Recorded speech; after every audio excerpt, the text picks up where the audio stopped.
Ohene kese bi akasa afa question anase nsɛmfo a yɛtae ebisa ɛfa slave trade ho transatlantic slave trade. Ɛkwan a wowɔ fa bi anaa wonanananana yɛfa no ma no kɔkaa America ɛnɛ ɔyɛ black American. Wowɔ fa bi anaa your great grandfather yɛfa no ɛnɛ wakɔka Southern America. Ne nyinaa happen because of the transatlantic slave trade.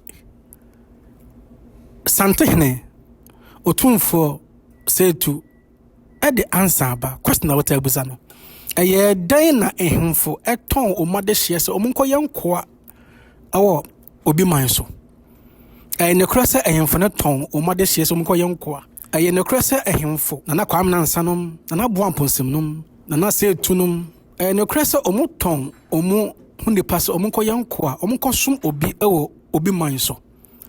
Sa answer na Asantehene, the wisest king ever.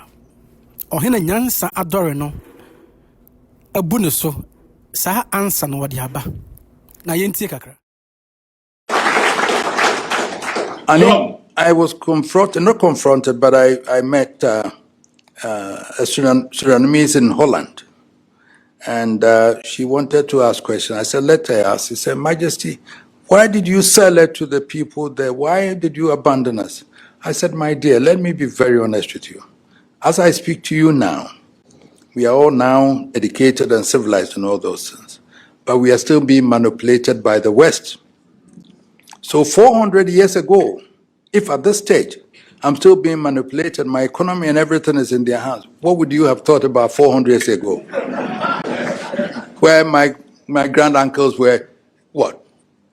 They didn't know anything about anything. So they went there, forcibly bringing Kofi here, Kofi asserting his authority to get back. So I said to she came back, knelt before me and shook my hands and said, Majesty, I thank you. I thank you very much for being very frank and open with me. I said, so it wasn't our fault. They are still controlling your economy wherever, my economy wherever. So we are not in charge of it again. Still, America, Britain, everywhere, it's happening. We still will be manipulated. They will still come to us to take our resources and take it back there. That is why we have to sit up and then see how best we can manage our own affairs. John.